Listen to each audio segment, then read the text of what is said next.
all of us know, NCISM means National Commission for Indian System of Medicine. उनके जो लोगो हैं और website में एक लोगो में एक टैग लाइन आता है और एक आपकी वेबसाइट में भी एक टैग लाइन आता है.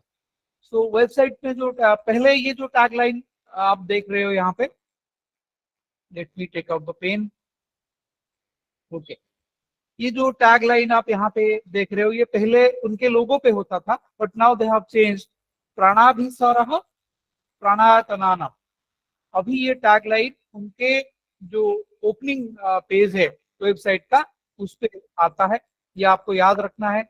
और लोगों में एक और टैग लाइन उन लोगों ने अभी दिया है, दैट इज आयुषे सर्वलोकानाम.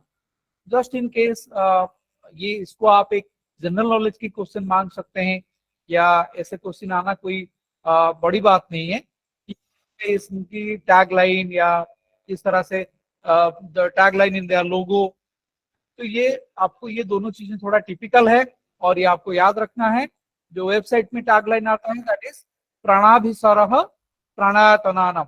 आप सब लोगों को पता है प्राणाभिसर वैद्य, तो प्राण के आयतन कितने हैं और ये सारे चीजों की रक्षा जो कर सकता है, देखभाल कर सकता है. बेसिकली इसकी मीनिंग उसी सेंस में आपको लेना चाहिए. और आयुषे सर्वलोकानाम, that means AYUSH for everyone. Literal meaning इसका यही होना चाहिए, आयुष फॉर एवरीवन, आयुषे सर्वलोकानाम. The National Commission for Indian System of Medicine is the statutory body constituted under NCISM Act 2020. तो ये एक्ट और ये कब एनेक्टेड हुआ था ये आप लोगों को याद रखना होगा. NCISM Act और National Commission for Indian System of Medicine Act 2020 White Gazette Notification Extraordinary Part 2 Section 3 of 2 dated. Date आपको शायद याद रखने की जरूरत नहीं है, पर इतना आप जरूर रखिएगा, NCISM Act 2020. The Gazette was published on 21/09/2020. इससे पहले जो होता था आप सब लोगों को पता है, NCISM रिप्लेस्ड CCIM. इससे पहले ये CCIM होता था, central council for Indian medicine. So ये जो बना था देयर वाज अनदर एक्ट, और ये एक्ट एक दो बार को एग्जाम में आया भी है, that is IMCC act, Indian medicine central council act 1970. तो CCIM जो बना था that was based on the act past IMCC act 1970. अभी जो NCISM बना है ये एक्चुअली प्रैक्टिकली ये उसका एक मॉडिफाइड वर्जन है. ये एक्ट में कुछ चीजें IMCC एक्ट 1970s के भी हैं और बहुत सारे चीजें नया भी है. सो NCISM is based on NCISM Act 2020. CCIM was based on IMCC Act 1970. So all the provisions of the National Commission for Indian System of Medicine or NCISM has been come into force with effect from 11th day of June 2021. Gazette तो आ गया पर इनके सारे provisions so they came into force with effect from 11 June 2021. तो यहाँ पे NCISM act 2020, IMCC act 1970 और ये NCISM कब से came into force, that you have to remember 11 June 2021. तो ये दो तीन चीजें और इनके जो टैग लाइन्स है प्राणाभिसरः प्राणायातनानम और आयुषे सर्वलोकानाम, ये इनका लोगो है. लोगो आप सब लोगों ने देखा ही होगा. तो लोगो के नीचे ये टैग लाइन है और जब आप वेबसाइट खोलते हैं तो ये दूसरा ये प्राणाभिसरः प्राणायातनानम ये टैग लाइन आपको दिखेगा. आयुष मिनिस्ट्री, इसका इतिहास क्या है? पहले आयुष एक सेपरेट मिनिस्ट्री नहीं हुआ करता था.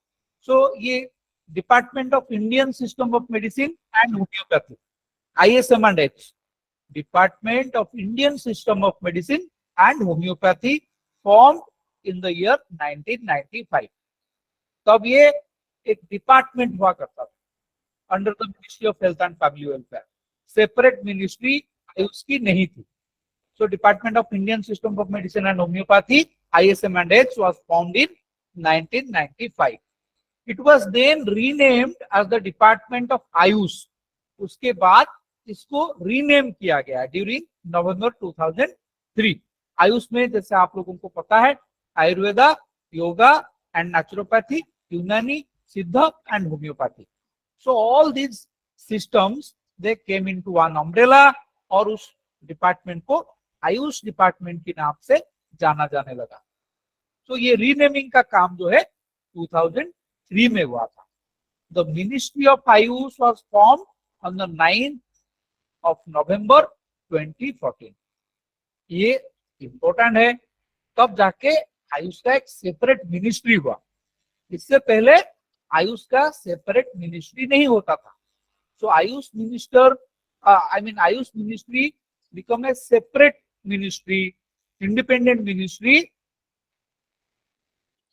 on 9th November 2014. So just in case you are getting a question, when Ayush ministry was formed or when Ayush become an independent ministry, so your answer should be 9th of November 2014. As of date, there are 13 national institutes under the Ministry of Ayush, including all India institute of Ayurveda Goa.